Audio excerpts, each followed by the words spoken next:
Hello my dear students आज हामी नयाँ टपिक लिएर आइसकेका छौँ। हाम्रो नयाँ टपिक छ आज वृद्धि र विकासलाई प्रभाव पार्ने तत्त्वहरू, factors affecting growth and development. यसमा हामीले फ्याक्टर्सहरू हेरिडिटी र एन्भाइरोमेन्ट यसरी दुईटा फ्याक्टर्सहरूमा पनि बाँड्न सक्छौँ। र आज हामीले यहाँ हेर्दाखेरि हेरिडिटी फ्याक्टर्स वंशानुक्रम तत्त्व भनेर हेर्न सक्छौँ। वंशानुक्रम भनेको जिनको मार्फतबाट आफ्नो आमा बाबुबाट बच्चाहरूमा सर्ने जैविक गुण हो र मानिसको कोषभित्र हुने गुणसूत्रहरू जस्तै बाबुको शुक्रकोश र आमाको डिम्बकोश नामक जुन प्रजनन कोष मार्फत जुन निषेचनको बेला नव शिशुहरूमा हस्तान्तरण हुन्छन् यी गुणहरू।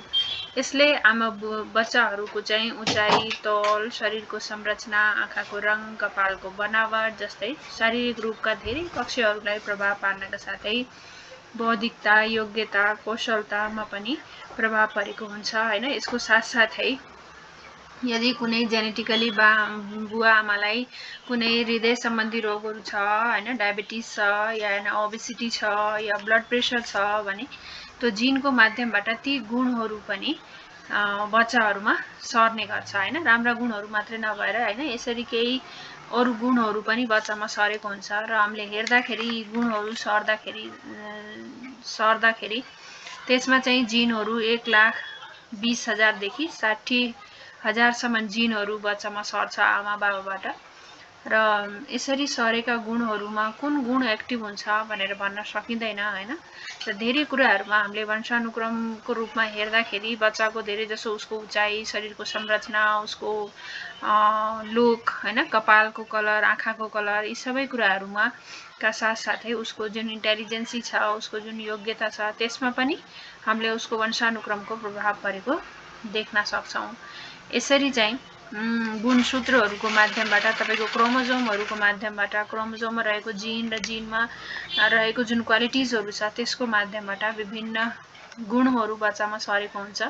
र कहिलेकाहीँ यी गुणहरू चाहिँ कहिलेकाहीँ यी जेनेटिक कुराहरूले गर्दाखेरि नेगेटिभ इफेक्ट पनि परेको हुन्छ बच्चालाई हैन। जस्तै तपाईले डाउन सिन्ड्रोम हेर्नुभयो भने डाउन सिन्ड्रोममा के हुन्छ, यस्तो अवस्थामा बच्चाको टाउको अनुपातिक रूपमा निकै सानो हुन्छ, उसको नाक र अनुहार च्याप्टो हुन्छ, दाँतहरू नमिलेको र आँखा चिम्सो हुन्छ र यस्तो बच्चा मन्दबुद्धिको पनि हुन्छ। डाउन सिन्ड्रोममा देखा पर्ने प्रमुख कारण बच्चाको कोषहरूमा जुन जैविक दुर्घटनाको कारणले गर्दाखेरि 46 को सट्टामा उनीहरूको जुन गुणसूत्रहरू छ नर्मली 46 हुन्छ हाम्रो शरीरमा, तर उनीहरूको चाहिँ गुणसूत्रहरू 47 या 47 हुन्छ। र त्यस कारणले गर्दाखेरि यस्तो किसिमको एबनर्मल लुक भएको बच्चाहरू जन्मिन सक्छ। त्यस्तै गरी एउटा यस्तो समस्या यो बाहेक अर्को समस्या एउटा के हुन्छ त भन्दाखेरि जस्तै तपाईको बच्चाको शरीरमा चाहिँ रातो रक्तकोषहरूको उत्पादन निकै कम हुन्छ, जसले गर्दाखेरि रक्त अल्पता हुने, रगत नजम्ने हैन, यस्तो खालको समस्या भएको बच्चाहरूको जन्म पनि हुन सक्छ। त्यस्तै गरी तपाईको XYY सिन्ड्रोम भएको बच्चा जन्मिनु, यसरी केही नेगेटिभ इफेक्टहरू तपाईको यहाँनिर गुणसूत्रहरूमा परेर त्यसको नेगेटिभ इफेक्टहरू बच्चाको वृद्धि र विकासमा हामीले देख्न सक्छौँ। त्यसपछि तपाईको नेक्स्ट जुन छ त्यो चाहिँ तपाईको इन्डोक्राइन ग्रन्थि छ, जसले चाहिँ प्रभाव पारेको हुन्छ। इन्डोक्राइन ग्रन्थिबाट निस्किने जुन हर्मोनहरू छ तपाईको शरीरमा विभिन्न हर्मोनहरू निकाल्ने इन्डोक्राइन ग्रन्थिहरू हुन्छ, त्यसमध्येबाट जुन हर्मोन निस्किने तपाईको ग्रोथ हर्मोन निस्किन्छ, त्यो ग्रोथ हर्मोनले चाहिँ पिट्युटरी ग्ल्यान्डमा रहेको ग्रोथ हर्मोनले तपाईको ग्रोथलाई प्रभाव पारेको हुन्छ हैन। यदि आवश्यकता भन्दा बढी निस्कियो भने आवश्यकता भन्दा बढी हाइट हुने, या चाहिने मात्रामा निस्किन भने चाहिने भन्दा पनि सानो हाइट हुने हैन, त्यसले चाहिँ त्यसरी प्रभाव पारेको हुन्छ बच्चाको वृद्धि र विकासमा। त्यस्तै गरी अर्को चाहिँ तपाईको हर्मोन जुन शरीरबाट निस्किन्छ सेक्स हर्मोन, त्यसले पनि त्यहाँनिर के गरेको हुन्छ त प्रभाव पारेको हुन्छ। तपाईको जुन शरीरबाट निस्किने सेक्स हर्मोनहरू हुन्छ यसले पनि के गरेको हुन्छ, परिपक्वता कुन उमेरमा आउने हैन, समयभन्दा पहिले नै परिपक्व हुने या समय आइपुग्दा पनि परिपक्व नहुने जस्ता समस्याहरू यहाँनिर हामीले देख्न सक्छौँ। र यसरी विशेष गरी इन्डोक्राइनबाट निस्किने तपाईको दुई किसिमका हर्मोनहरू, एउटा ग्रोथ हर्मोन र अर्को सेक्स हर्मोन, यसले पनि तपाईको वृद्धि र विकासमा के गरेको हुन्छ, प्रभाव पारेको हुन्छ। अर्को छ तपाईको लिङ्ग, हामीले जेन्डर भन्छौँ। बच्चाको लिङ्ग एक धेरै सामान्य तर महत्त्वपूर्ण कारक हो। यसले बच्चाको शारीरिक वृद्धि र विकासलाई असर पार्छ। केटीहरू र केटाहरूको वृद्धिको ढाँचा एकदमै फरक छ। जस्तै केटीहरूभन्दा केही अग्लो र शारीरिक रूपमा बलियो हुन्छन् भने अर्कोतर्फ केटीहरू किशोर अवस्थामा केटाहरूभन्दा छिटो परिपक्व हुन्छन्। 1 वर्ष छिटो तपाईको गर्ल्सहरू छिटो परिपक्व हुन्छन् भनेदेखि बोइजहरू 1 वर्ष ढिलो परिपक्व हुन्छन्। त्यसको साथसाथै जुन तपाईको गुणसूत्र अनुसार तपाईको जुन लिङ्ग निर्धारण भएको छ हैन, XX भएपछि गर्ल्स हुन्छ र XY भयो भने बोय हुन्छ हैन। XX आफैमा गुणसूत्र एकदमसित बलियो खालको हुन्छ हैन, लामो खालको हुन्छ भनेदेखि तपाईको Y जुन गुणसूत्र छ त्यो अलि छोटो भएको कारणले गर्दाखेरि नेचुरली नै बोइजहरूको तुलनामा गर्ल्सहरू अलिकति इम्युनिटी पावर बढी भएको हुन्छ भनेर भनिन्छ भनेदेखि जसले गर्दाखेरि विशेष गरी केटाहरूमा चाहिँ रगत नजम्ने र जुन तपाईको कलर ब्लाइन्डनेस हुन्छ नि ती समस्याहरू चाहिँ बोइजहरूमा देखिन सक्छन्।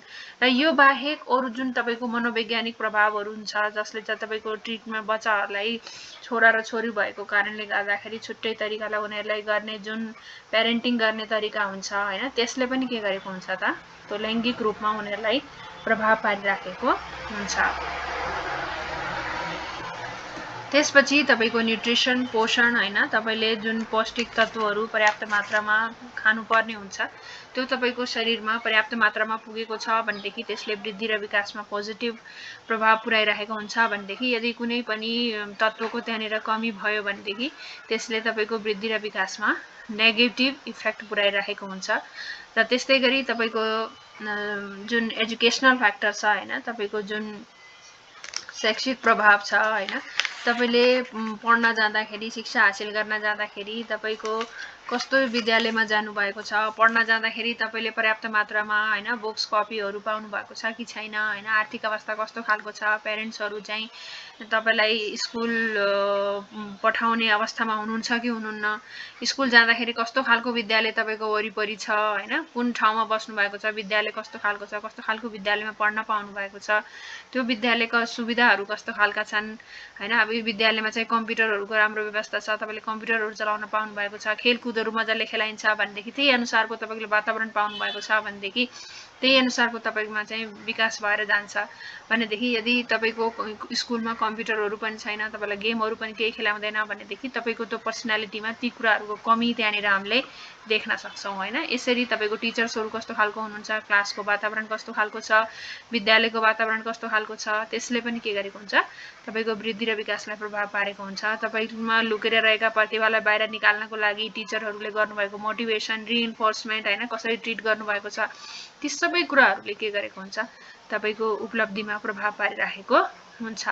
त्यस्तै गरी हाम्रो सांस्कृतिक प्रभाव पनि हामीले हेर्न सक्छौं। सांस्कृतिक भनेको कल्चरल हैन आफ्नो संस्कृति अनुसार सबैले आफ्नो संस्कृति अनुसार केही सांस्कृतिक कुराहरू फलो गरिराखेका हुन्छौं हैन सांस्कृतिक मूल्य मान्यताहरू फलो गरिराखेका हुन्छौं जसले पनि कहिलेकाहीँ त्यसले चाहिँ नेगेटिभ इफेक्ट पारेको हुन्छ। जस्तै तपाईको संस्कृति अनुसार तपाईको कल्चर अनुसार तपाईको छौपडी प्रथा छ मेन्सुरेसन भएपछि उसलाई चाहिँ छुट्टै घरबाट एकदम सिधा टाढा लगेर राख्दिने हैन अनि त्यसपछि त्यो हाइजिनिक कुराहरूलाई पनि ख्याल नगर्ने एक्लै लगेर राख्दिँदाखेरि कतिपय घटना त्यहाँनिर चोरीहरू चाहिँ बलात्कृत भएर हैन मर्ने सम्भावना पनि त्यहाँनिर रहेको छ हैन। यसकारणले गर्दाखेरि हाइजिनहरू नपुगेको कारणले गर्दाखेरि पनि उनीहरुको कल्चरल त्यो विश्वास भएको कारणले गर्दाखेरि उनीहरुको त्यो वृद्धि र विकासमा त्यहाँनिर त्यसले नेगेटिभ इफेक्ट पुर्याइराखेको हुन्छ। जस्तै हाम्रो कल्चरमा अब सबैलाई खाना खुवाएर मात्रै खान पर्ने महिलाले भन्ने त्यो एउटा कल्चरले गर्दाखेरि पनि यदि आमा प्रेग्नेन्ट छ भनेदेखि सबैलाई बाँड्दै लास्टमा चाहिँ उसले जुन राम्रोसँग खानेकुराहरू खानुपर्ने थियो अब जे बचेको छ त्यही अनुसार उसले खान्छ उसको शरीरलाई चाहिने पौष्टिक तत्वहरू त्यहाँनिर पुग्दैन र जसले गर्दाखेरि गर्भमा रहेको बच्चाको वृद्धि र विकासलाई नेगेटिभ असर पुर्याइरहेको हुन्छ। यसरी चाहिँ हाम्रो केही यस्ता सांस्कृतिक प्रभावहरू पनि त्यहाँनिर रहेका हुन्छन् जसले चाहिँ तपाईको पोजिटिभ र नेगेटिभ इफेक्टहरू तपाईको ग्रोथ र डेभलपमेन्टमा पुर्याइरहेको हुन्छ। त्यसपछि तपाईको पेरेन्ट्सहरूको एजुकेसन हैन अभिभावकहरूको शिक्षा पेरेन्ट्सको एजुकेसन त्यसपछि तपाईको पेरेन्टिङ गर्ने तरिका त्यसले पनि प्रभाव पारिरहेको हुन्छ।